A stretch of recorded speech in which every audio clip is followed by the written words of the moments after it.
नमस्कार। दीक्षा मेंटर पर आप सभी का स्वागत है। आज मैं क्लास 12th के बायोलॉजी लेसन 1 का एमसीक्यू क्वेश्चंस अर्थात ऑब्जेक्टिव कराने वाला हूं। इसमें मैं आपको ऑब्जेक्टिव्स का आंसर बताते वक्त पूरा एक्सप्लेन भी करूंगा कि आखिर कौन सा आंसर सही है और कौन नहीं, क्यों और क्यों। और साथ ही आपसे अगर कोई मुझे लगेगा कि ऐसा क्वेश्चन आपसे पूछना चाहिए तो मैं वो क्वेश्चन भी करूंगा जिसका आंसर आपको कमेंट बॉक्स में देना होगा। तो चलिए शुरू करते हैं। सबसे पहला प्रश्न है कि नर तथा मादा युग्मक के युग्मन को कहते हैं। देखिए, युग्मन का मतलब क्या होता है? संलयन। ठीक है। तो जब नर युग्मक और मादा युग्मक दोनों का युग्मन अर्थात संलयन होता है तो उसे क्या कहते हैं? तो ये तो काफी सिंपल है, जानते हैं, इसे हम लोग कहते हैं लैंगिक जनन। सेकंड प्रश्न है एकल जनन। एकल जनन द्वारा उत्पन्न संतति की विधि कौन सी है? यानी अगर, सॉरी यहाँ पे मैंने गलती पढ़ा था, एकल जनक है यहाँ पे। तो जब कोई अकेला, एकल मतलब अकेला, कोई अकेला जनक जब संतति उत्पन्न करने की क्षमता रखता है या संतति को उत्पन्न करता है तो इस तरह के जनन को कहते हैं हम क्या? अलैंगिक जनन। जो यहाँ पे डी नंबर ऑप्शन में दिया हुआ है, अलैंगिक जनन। ठीक है। और अगर दो जनक मिलकर के संतति उत्पन्न करते हैं तो उसे कहते हैं हम लोग लैंगिक जनन। इसके साथ ही बढ़ते हैं प्रश्न संख्या 3 पर। प्रश्न है कि एक तोता की जीवन अवधि कितनी होती है? इससे पहले मैं आप आंसर दें, मैं पूछना चाहूँगा कि आपको बस ये बताना है कि क्या किसी भी जीव का आकार उसके वायु को बताता है? अर्थात क्या हम लोग ऐसा कह सकते हैं कि जो जीव जितना ज़्यादा बड़ा होगा, जो जीव जितना ज़्यादा बड़ा होगा उसकी आयु ज़्यादा होगी, या जो जीव जितना ज़्यादा छोटा होगा उसकी आयु छोटी होगी? या क्या इसका उल्टा संभव है कि जो छोटे जीव होते हैं उनकी आयु ज़्यादा होती है और जो जड़े बड़े जीव होते हैं उनकी आयु कम होती है? क्या ऐसा होता है कि नहीं, आपको ये बताना है कमेंट में। अब इसके आंसर पे आते हैं। तो देखिए, तोता होता बहुत भले ही बहुत छोटा है, लेकिन उसकी आयु कम नहीं होती, उसकी आयु होती है कितनी? 140 वर्ष। यह आश्चर्य करने वाली बात है। प्रश्न संख्या 4 है धान के युग्मक में गुणसूत्रों की संख्या कितनी होती है? तो देखिए, यहाँ पे मैं आपको कुछ चीज़ें बताना चाहूँगा कि देखिए, हमें गुणसूत्रों की संख्या बतानी है। ठीक है। तो कुछ जीवों के आपको गुणसूत्रों की संख्या याद रखनी चाहिए जो मैं आपको यहाँ पे बता रहा हूँ। तो देखो, यहाँ पे हमें गुणसूत्र की संख्या बतानी है। तो एक गुणसूत्र की संख्या दो तरह से बताते हैं। एक तो मान लो कि हम लिखेंगे गुणसूत्र की संख्या। ठीक है, यह है गुणसूत्र की संख्या जिसे n से दर्शाते हैं। और कई जगह पे हमसे पूछा जाता है अर्ध अर्धसूत्री कोशिका में, ये कहाँ हो रहा है, अर्धसूत्री कोशिका में, ये याद रखिएगा, अर्धसूत्री अर्धसूत्री कोशिका में गुणसूत्रों की संख्या जिसे हम लोग 2n से दर्शाते हैं। तो आप अगर n का संख्या याद रखते हैं तो n का हमेशा याद रखिएगा। और जब आपसे अर्धसूत्री कोशिका में पूछा जाएगा तो आपको क्या करना है, उसी को डबल कर देना है। तो केवल आपको याद क्या किसका रखना है? गुणसूत्रों की संख्या। जब अर्धसूत्री कोशिका में या फिर 2n में पूछा जाए तो आप उसे डबल कर देंगे। तो कुछ जो हैं महत्वपूर्ण, उनका गुणसूत्र का संख्या याद रखिए। सबसे पहले यहाँ पे आपको याद रखना है, देखिए आसानी से याद हो जाएगा। यहाँ पे थोड़ा सा ध्यान दीजिए, ऊपर मैं जगह लेता हूँ, यहाँ पे चलो, धान। ठीक है, यहाँ से याद करते चलिए। तो सबसे पहले आप लिख लीजिएगा यहाँ पे धान, उसके बाद प्याज, प्याज के बाद आप रखिए मक्का को, मक्का, और मक्का के बाद आलू। अब देखिए, धान में होता है 12 गुणसूत्र। आपको क्या करना है, हर में 4 जोड़ देना है। तो 12 में 4 जोड़ दीजिएगा, 16 होगा प्याज का, मक्का का होगा 20 और आलू का होगा 24। तो ये होगी गुणसूत्रों की संख्या। लेकिन अर्धसूत्री कोशिका में पूछा जाएगा तो अब कैसे आंसर दीजिएगा? सबको डबल कर दीजिएगा। तो धान के अर्धसूत्री में हो जाएगा 24, प्याज में हो जाएगा 32, मक्का में हो जाएगा 40 और आलू में हो जाएगा 48। ठीक है, इस तरह से याद रखिएगा। मनुष्य में आपको पता है कि 23 गुणसूत्र होते हैं, इसे डबल करेंगे तो हो जाएगा 46। ठीक है, इसी आधार पर आपसे कई सारा क्वेश्चन पूछा जाएगा। तो अब आप, मुझे लगता है, इसका आंसर दे पाएंगे कि धान के युग्मक में गुणसूत्रों की संख्या कितनी है। ठीक है, तो देखो यहाँ पे युग्मक पूछ रहा है। ये भी याद रखिएगा कि जो युग्मक होते हैं ना, युग्मक में गुणसूत्रों की संख्या आधी होती है, डबल नहीं होती है, तो उसे आधा ही हम बताएंगे। ये जो यहाँ पे मैंने आपको बताया धान में 12, 16, 20 और ये 24, ये युग्मकों की संख्या है, और अर्धसूत्री कोशिका में ये उसे डबल कर देंगे। ठीक है, तो युग्मक पूछा जाए तो आधा बोलेंगे, और जब वही अर्धसूत्री कर दिया जाए तो उससे हम लोग डबल बोलेंगे। अब देखो यहाँ पे धान के युग्मक में गुणसूत्रों की संख्या होती है, तो अभी हमने देखा कि धान के युग्मक में गुणसूत्रों की संख्या कितनी होती है, तो ये तो आप आराम से बता पाएंगे कि कितनी होती है। तो कितनी होती है जी? 12।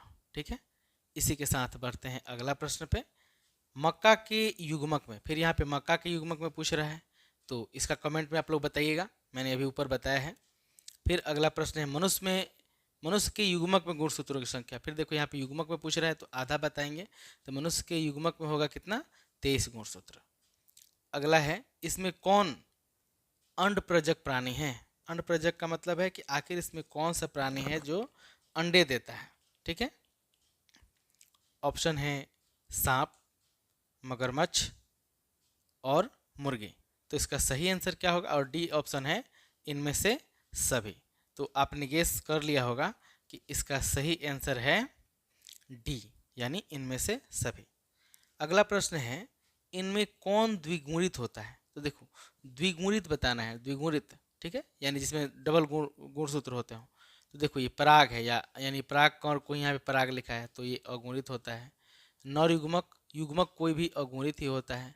युग्मनज, देखिए युग्मनज बनता है दो युग्मकों के मिलने से, तो यहाँ पे अगुणित अगुणित मिल करके द्विगुणित हो जाते हैं, तो ये होता है द्विगुणित। और अंड तो ये युग्मक ही है, तो यह होता है अगुणित, यानी द्विगुणित कौन होता है? युग्मनज। बाकी आप इनको भी याद रखिएगा कि ये सभी क्या होते हैं? अगुणित होते हैं। नेक्स्ट है निम्न में किसका पादप काय अगुणित होता है, कि कौन है इसमें से जिसका पादप काय जो होता है, जो मेन मुख्य पौधा होता है, वही अगुणित होता है। ठीक है, तो इसके ऑप्शन को देखिएगा तो पहला में कवक है, फिर शैवाल है, उसके बाद ब्रायोफाइट है। तो वास्तव में होता क्या है कि ये जो तीनों होते हैं, कवक हैं, शैवाल हैं या फिर ब्रायोफाइट हैं, ये सभी के सभी कैसे होते हैं? अगुणित होते हैं, इसलिए सही ऑप्शन होगा डी।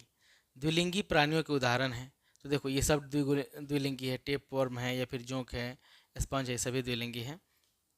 निम्न में किसमें 12 वर्ष में केवल एक बार फूल खिलते हैं? तो ये आपने सुना होगा, कौन है? नीला कुरेंजी, जो बहुत फेमस हुआ था 2006 में। ठीक है, 2006 में बहुत ज़्यादा पुष्पित हुआ था, इसलिए नीला कुरेंजी फेमस हुआ उस समय से। यह 12 वर्ष में एक बार पुष्पित होता है। 12 नंबर क्वेश्चन है मध चक्र किसमें पाई जाती है। तो आप जानते हैं आवर्त चक्र और मध चक्र दो अलग अलग चीज़ें होती हैं। जो प्राइमेट में पाई जाती है उसे हम लोग आवर्त चक्र कहते हैं, और जो पशुओं में पाई जाती है उसे मध चक्र कहते हैं। तो देखो ये तीनों पशु ही हैं, तो इसे कहेंगे हम लोग यह सभी में, कुत्ता, भेड़, गाय, तीनों में मध चक्र होता है।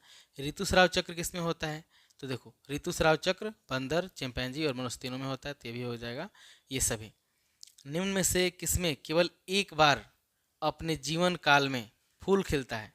ये तो शायद, अच्छा यहाँ ठीक है, पूरे जीवन में एक बार। तो आप जानते हैं यह बांस होता है जो 50 से 100 साल में केवल एक बार पुष्पित होता है। अगला है कि ये प्रोफेसर पंचानन माहेश्वरी का जन्म कहाँ हुआ था। तो जो प्रोफेसर पंचानन माहेश्वरी थे वो एक बहुत अच्छे साइंटिस्ट थे जिनका जन्म हुआ था जयपुर में। ठीक है, तो यहाँ से याद रखिएगा 15 नंबर का कि इनका जन्म हुआ था जयपुर में। ठीक है, इसी के साथ प्रश्न संख्या 16 पर चलते हैं। 16 नंबर प्रश्न है कायिक जनन एक प्रकार का जनन है, यानी जो कायिक जनन है वह कैसा जनन है? क्या यह लैंगिक है, अलैंगिक है या दोनों है? तो देखिए कायिक जनन केवल एक जीव मिल करके केवल अकेला जीव जनन कर सकता है, इसलिए कायिक जनन कहलाएगा अलैंगिक जनन। लैंगिक जनन को सामान्यतः कितने भागों में बांटते हैं? तो जो हम लोग लैंगिक जनन पढ़ते हैं तो लैंगिक जनन को कितने चरणों में हम लोग बांट सकते हैं? तो ये जानते हैं लैंगिक जनन को 3 भागों में बांटते हैं। कौन कौन? निषेचन पूर्व घटनाएं, निषेचन और निषेचन पश्चात घटनाएं। आलू में अर्धसूत्री कोशिका में गुणसूत्रों की संख्या कितनी होती है? तो अभी मैंने थोड़ी ही देर पहले बताया था कि आलू के में गुणसूत्रों की संख्या कितनी होती है, और फिर मैंने बताया था कि जब आपको अर्धसूत्री में बताना होगा तो हम क्या करेंगे, अर्धसूत्री में बताने के लिए उसे डबल कर देंगे। ठीक है, तो आलू में 24 होते थे, उसे डबल करेंगे तो 48 हो जाएगी। अर्धसूत्री में चूंकि यहाँ पे पूछ रहा है, तो जीव हो सकते हैं, एक लिंगी हो सकते हैं, द्विलिंगी हो सकते हैं, दोनों हो सकते हैं, इनमें से कोई नहीं। तो जीव दोनों होते हैं, एक लिंगी भी होते हैं, द्विलिंगी होते हैं, अर्थात इसका सही आंसर होगा दोनों। पुष्प हो सकते हैं, तो पुष्प भी एक लिंगी और द्विलिंगी होते हैं, तो ये भी हो जाएगा आंसर इसका दोनों। अगला प्रश्न है, जब युग्मक संलयन जीव के शरीर के बाहर होता है तब इस विधि को कहते हैं। तो जब बाहर संलयन होता है तो उसे कहते हैं बाह्य निषेचन, जब शरीर के अंदर निषेचन होता है तो उसे कहते हैं हम लोग आंतरिक निषेचन। प्रश्न संख्या है 22 कि जम्यूल का निर्माण होता है। जम्यूल का निर्माण किस में होता है? तो याद रखिएगा, जम्यूल का निर्माण होता है स्पंज में।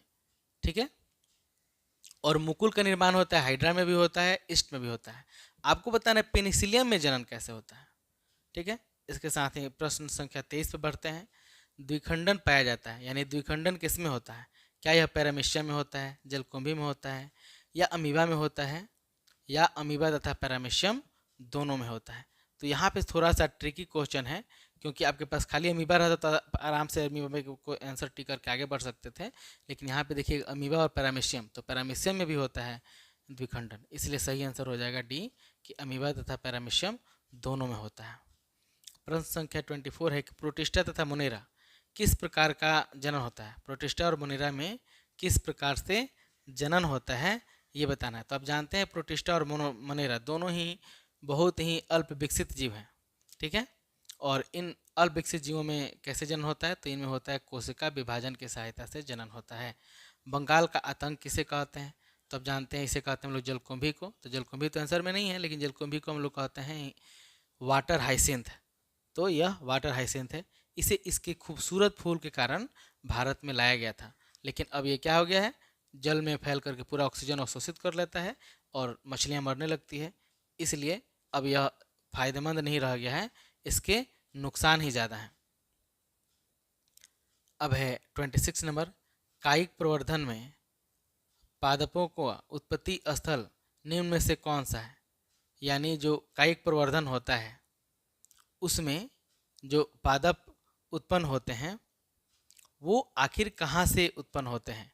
पौधे के किस हिस्से से होते हैं? ठीक है, तो ये कहाँ से होते हैं? पर्व संधि से होता है।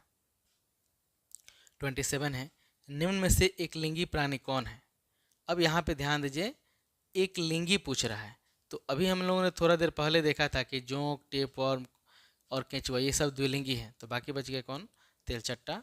तो सॉरी, ये तीनों द्विलिंगी होते हैं, तो ये तेलचट्टा हो जाएगा एक लिंगी। प्रोटिस्टा तथा कवक में प्रोटिस्टा तथा मनेरा में जनन का प्रकार है, तो ये भी हम लोग देखे थे, यहाँ पे कोशिका विभाजन होता है।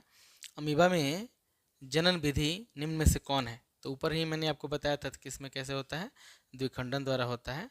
लास्ट प्रश्न है 30 नंबर है कि क्लोन शब्द निम्नलिखित में से किसे निरूपित करता है?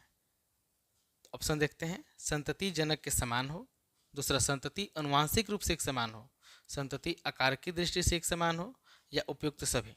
तो देखिए, क्लोन का मतलब होता है कि संतति अपने जनक के समान हो, अनुवांशिक रूप से भी समान हो और आकार की रूप से भी समान हो, तो इसलिए ये तीनों सही है, तो सही आंसर हो जाएगा उपयुक्त सभी।